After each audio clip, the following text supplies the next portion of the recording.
You are watching NetSoft IT Academy. 905-812-2923. info@netsoftacademy.com. www.netsoftacademy.com. Welcome back to lab number 12. So in this lab, we will be creating multiple distribution and dynamic distribution groups. Now, a distribution group is a group that is created for one singular purpose, and the purpose is to just communicate. Dynamic distribution group, on the other hand, has its membership dynamically adjusted every 24 hours. That is the only difference. So for this one, first, we navigate to the Exchange Admin Center, and under this, we click on Groups. Now, when you click on New for the groups, you get all of these options. So I select Distribution Group. Now, the first distribution group will be IBM Distribution Group here. So the display name is IBM Distribution Group, and the alias is also IBM Distribution Group. Click on Save. Oh, they should not have periods at the end. So this is my distribution group. Now, when I click on Edit again here, under this, I can add and change memberships here. So I can decide who is the member. So for this one, for let's say the ownership, I'm going to add Jim Ron. So Jim Ron as the owner. And for the member, I'm going to add Clint Eastwood and Jodie Foster. Where is Jodie? Yeah, right here. I'm going to add both of these people as the members of this group and click on Save. Now, these are not the only things that are there though. We are not just talking about people who can own this, who are managing everything, not just that. We can also manage the permissions under this. So for example, membership approval, open, owner approval, close, only members added by, choose whether the group is open to leave. So for this one, we are going to say, let's say for this one, the setting would be choose whether members can be added by the group owners only. And for the second one, members can be removed only by the group owners. And click on Save. Now, this is one distribution group. Similarly, we are going to create the next distribution group, that is the Dell distribution group. So again, we are repeating the same process. New distribution group. So let me quickly create.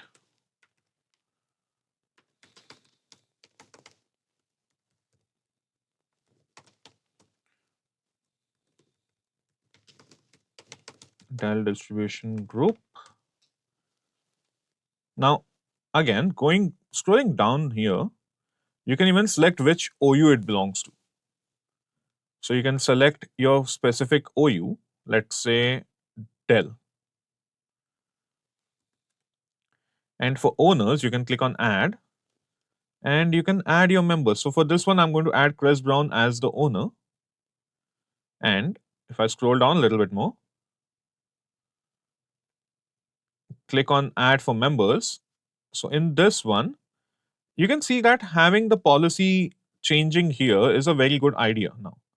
So Chris Brown is one, and another Dell is T. Howe Ecker and Zig Ziglar. Oh, so we already had added Chris Brown as the owner. So I'm just going to remove Chris Brown here. Okay. And here I can again select. Now this one is open, and both of them would be set to open. We are not going to change anything. We could do it even after the group has been created. That was the idea again. And click on Save. So now that is the Dell distribution group. Now for the next distribution group, which will be the HP distribution group, I'm going to start the process again. It's the same thing, but the permissions change here. Remember, it's all the permissions. It's all a game of the permissions. So I'm going to copy and paste it here. Scroll down under organization unit, browse. I'll select HP as my organization unit. Scroll down again.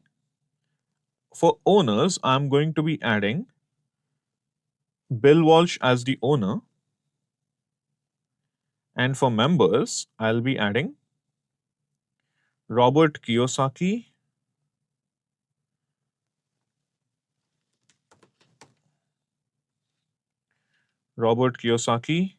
as one. And the second one would be Blair Singer.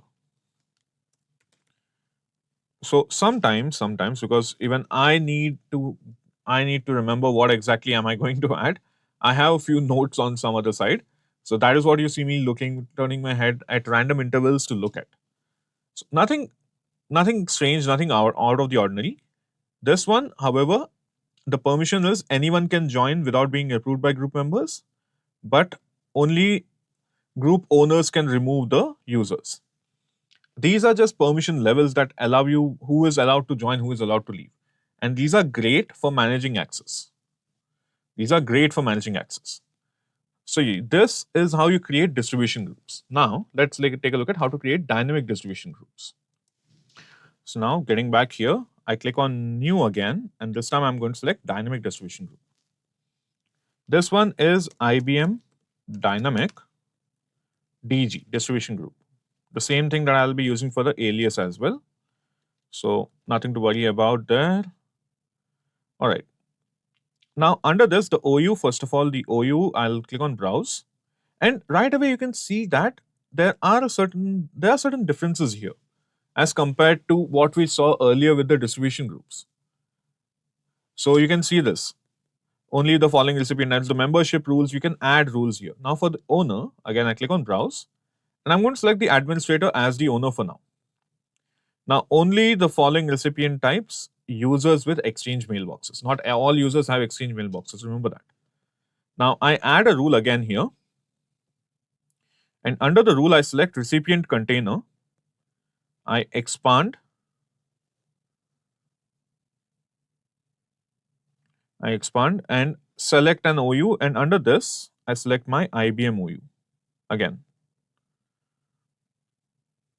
Now, apart from this, I can still add a few more things. So in this lab here, I'm going to add one more rule and scroll to custom attribute, and I need to enter the words. So let's say I say IBM integration project team, and I click on add icon here and click on OK. So as long as these words exist from anybody in that recipient container of IBM, they will be a member of this group. That is the meaning of a dynamic distribution group. The membership is updated dynamically. It's all done dynamically. So now if I click on save, you can see that the distribution group is here. And it has completely different types of settings here. See, membership, you can see membership has this kind of setting here. But for dynamic distribution group, membership message approval is disabled for now. Now that is how you do it. Now we can also create it. That is how you do it through the Exchange Admin Center. You can also do it from the Exchange Management Shell. So let's do it on the Exchange Management Shell next. So on the Exchange Management Shell, let me quickly zoom in a little bit so that it is visible. So I type in new dash dynamic distribution group. Under this, I have included recipients. I say mailbox users. Then I type in name. Let's say this is HP Dynamic DG. Then the organizational unit, I'm going to specify as HP and enter. You can see that it is creating it. Now, one more way I can get all of my dynamic distribution groups is by just typing in the command get dash dynamic DG or dynamic distribution group, get dash dynamic distribution group. And you can see where exactly each one is being stored. You can see this, however, there is a difference here. The first one, where in the IBM one, we made the administrator the owner. Here, there is nobody managing it. So you can see this again on the admin center here, the Exchange admin center. If I refresh this, you can see HP Dynamic DG here. Now you can see owners are set to none. You can edit and add yourself as the owner as well. So this is one. Now I'm going to run another command here. On the Exchange Management Shell.